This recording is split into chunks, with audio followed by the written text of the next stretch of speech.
دل پہ لگے گی تبھی بات بنے گی۔ صبح کی اذان کے ساتھ پورا شہر جاگ چکا تھا، لیکن میں ابھی تک نہیں سویا۔ میرے ہاتھوں پر ابھی بھی ہلکا سا خون لگا تھا۔ نل کے نیچے بار بار ہاتھ دھو رہا تھا، پر مجھے لگا کہ داغ اتر ہی نہیں رہے۔ رمضان شروع ہو چکا تھا اور میں نے قسم کھائی تھی کہ اس بار میں ضرور بدلوں گا۔ میں کوئی بڑا اپرادھی نہیں تھا، پر چھوٹا بھی نہیں۔ جیب کتری سے شروع ہوا سفر اب ہتھیار تک پہنچ چکا تھا۔ لیکن آج میں نے روزہ رکھنے کا ارادہ کیا تھا۔ بھوک سے زیادہ مجھے بے چینی ستا رہی تھی۔ ہر گلی، ہر موڑ پر لگتا کہ کوئی میرا پیچھا کر رہا ہے۔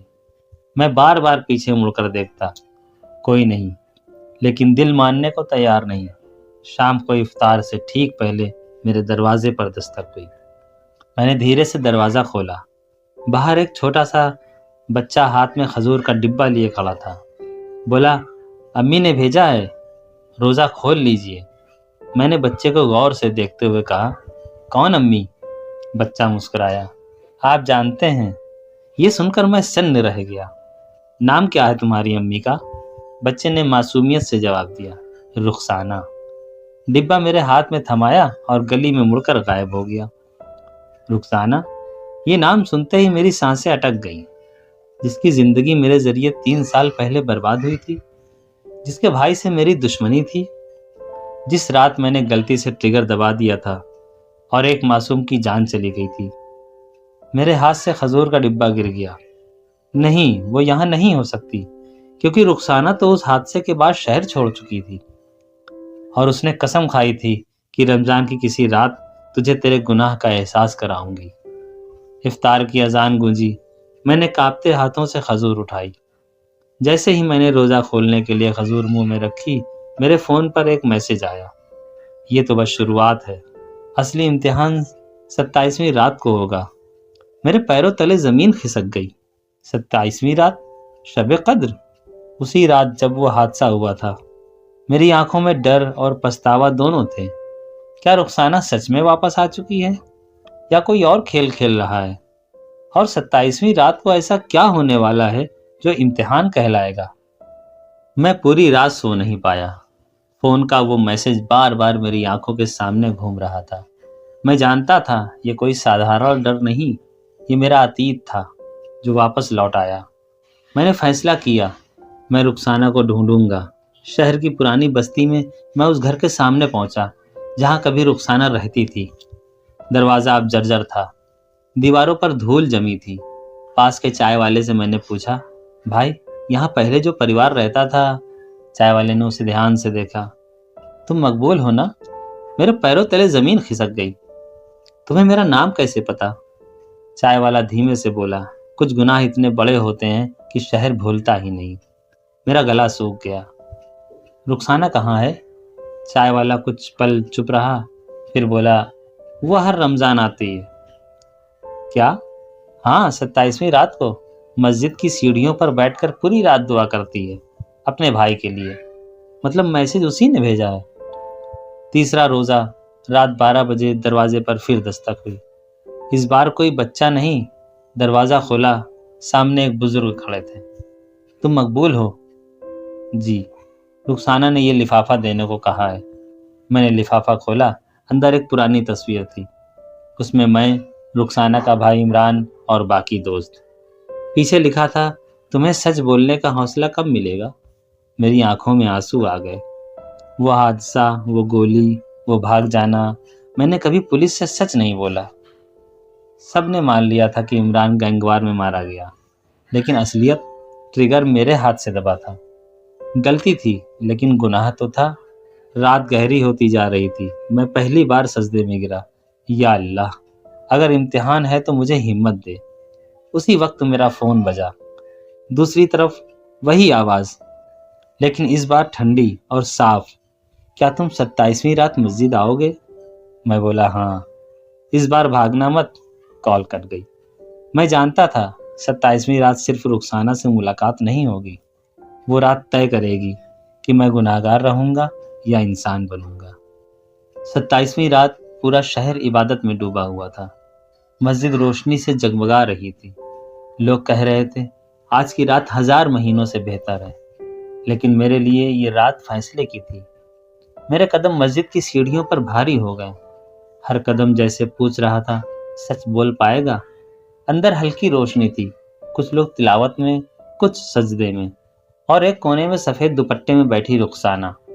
میں دھیرے دھیرے اس کے سامنے جا کر کھڑا ہو گیا۔ رخسانہ نے سر اٹھایا، ہم دونوں کی نظریں ایک دوسرے سے ملی۔ 3 سال کا درد ایک ہی نظر میں آ گئے۔ میں نے سر جھکا لیا۔ میں بھاگنا نہیں چاہتا۔ رخسانہ کھڑی ہوئی۔ جانتے ہو آج کی رات کیوں چنی میں نے؟ میں ایک دم چپ، کیونکہ اس رات اللہ سچ سنتا ہے اور جھوٹ کو معاف نہیں کرتا۔ میرے ہاتھ کانپ رہے تھے۔ میں عمران کو مارنا نہیں چاہتا تھا۔ رخسانہ کی آنکھوں میں آنسو آ گئے۔ لیکن مارا تو تم نے ہی۔ مسجد کی گھڑی نے 1 بجایا۔ رات گہری ہوتی جا رہی تھی۔ تبھی پیچھے سے کچھ قدموں کی آہٹ آئی۔ میں نے مڑ کر دیکھا تو 2 آدمی کھڑے تھے، ایک پولیس انسپکٹر اور دوسرا عمران کا پرانا گینگ لیڈر جاوید۔ چہرہ سفید پڑ گیا۔ جاوید ہلکا سا مسکرایا۔ سچ بولنے آئے ہو یا پھر سے بھاگو گے؟ میں سمجھ گیا یہ صرف رخسانہ کا امتحان نہیں تھا، یہ قانون کا بھی تھا۔ رخسانہ نے دھیرے سے کہا، میں نے پولیس کو سب بتا دیا، لیکن آخری سچ تمہارے منہ سے سننا چاہتی ہوں۔ مسجد میں خاموشی پھیل گئی۔ انسپکٹر آگے بڑھا، مقبول، کیا تم مانتے ہو کہ اس رات گولی تمہارے ہاتھ سے چلی تھی؟ میرے سامنے 2 راستے تھے، پھر سے جھوٹ یا سچ اور سزا۔ میرے کانوں میں عمران کی ہنسی گونج اٹھی، وہ پرانی تصویر، رخسانہ کی ٹوٹی ہوئی آواز اور سجدے میں مانگی ہوئی دعا۔ میں نے آنکھیں بند کی، آنسو گالوں سے ہو کر گرنے لگے۔ ہاں، گولی میرے ہاتھ سے چلی تھی۔ مسجد کی ہوا جیسے تھم گئی۔ جاوید غصے سے بولا، تو اب جیل جاؤ گے اور یہی تمہاری سزا ہے۔ لیکن تبھی رخسانہ نے ہاتھ اٹھا دیا۔ نہیں، سب چونک گئے۔ سزا قانون دے گا۔ میں نے حیرانی سے اس کی طرف دیکھا۔ رخسانہ بولی، آج کی رات بدلے کی نہیں، سچ اور توبہ کی ہے۔ انسپکٹر نے آگے بڑھ کر میرے ہاتھوں میں ہتکڑی لگا دی۔ ٹھنڈی دھاتوں کی آواز مسجد میں گونج گئی۔ میں نے آخری بار رخسانہ کی طرف دیکھا۔ اس کی آنکھوں میں نفرت نہیں تھی، بس درد اور ایک عجیب سی راحت۔ لیکن جیسے ہی انسپکٹر مجھے باہر لے جانے لگا، جاوید نے اچانک اونچی آواز میں کہا، رکو، اگر سچ پورا سننا ہے تو یہ بھی بتاؤ کہ اس رات بندوق کس نے دی تھی؟ میں ٹھٹک گیا۔ میری نظر جاوید کی نظر سے ملی۔ رخسانہ نے چونک کر پوچھا، کیا مطلب؟ گولی تو چلی، لیکن کھیل کسی اور نے شروع کیا تھا۔ میں جانتا تھا اگر میں اب بول پڑا تو صرف میری زندگی نہیں بدلے گی، کسی اور کا بھی اصلی چہرہ بھی سامنے آ جائے گا، اور شاید پورا شہر ہل جائے گا۔ مسجد کے باہر ہلکی ٹھنڈی ہوا چل رہی تھی، میرے ہاتھوں میں ہتکڑی تھی۔ انسپکٹر نے سخت لہجے میں کہا، اگر کچھ کہنا ہے تو ابھی کہو۔ میری نظر جاوید پر ٹک گئی۔ میں سمجھ چکا تھا، آج سچ ادھورا چھوڑا تو گناہ دوبارہ ہوگا۔ میں نے گہری سانس لیتے ہوئے کہا، ہاں، بندوق میری نہیں تھی۔ مسجد کے باہر کھڑے لوگ ایک دوسرے کا چہرہ دیکھنے لگے۔ میں نے بولا، اس رات جاوید بھائی نے ہی مجھے بندوق دی تھی، کہا تھا ڈرانا ہے، مارنا نہیں۔ میں نے ٹریگر دبایا، لیکن کھیل ان کا تھا۔ جاوید کا چہرہ تمتما گیا۔ جھوٹ بول رہا ہے، اگر جھوٹ ہے تو CCTV دیکھ لیجئے، گودام کے باہر والی فوٹیج، جہاں جاوید مجھے بیگ دیتا دکھے گا۔ انسپکٹر ترنت اپنے کانسٹیبل کو اشارہ کرتا ہے۔ جاوید کے چہرے سے رنگ اڑ چکا تھا۔ رخسانہ استبد کھڑی تھی۔ اسے پہلی بار احساس ہوا، عمران صرف ایک حادثے کا شکار نہیں تھا، وہ کسی کی چال کا مہرہ تھا۔ کچھ ہی دیر میں پولیس جاوید کو بھی حراست میں لے لیتی ہے۔ میں وہیں کھڑا تھا، اب بھی ہتھ کڑی میں، لیکن میرے کندھوں کا بوجھ ہلکا ہو چکا تھا۔ رخسانہ دھیرے دھیرے میرے پاس آئی۔ سچ بولنے میں 3 سال لگا دیے۔ میری آنکھیں جھک گئیں۔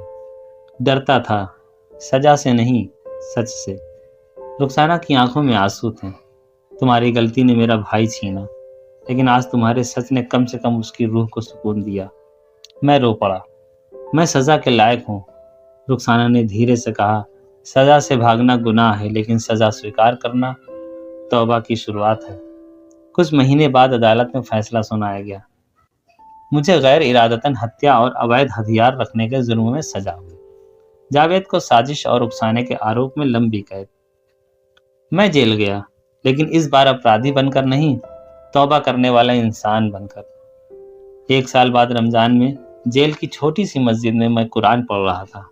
اب میں جیل میں سب کو سمجھاتا تھا، غلطی سے گرو تو اٹھو، گناہ سے مت چپکو۔ رخسانہ بھی بدلی تھی۔ اس نے اپنے بھائی کے نام سے ایک چھوٹا سا ٹرسٹ شروع کیا، جہاں وہ بھٹکے ہوئے یواؤں کو صحیح راستہ دکھانے کا کام کرتی تھی۔ پہلی زکوٰۃ اس نے اسی جیل میں بھیجی۔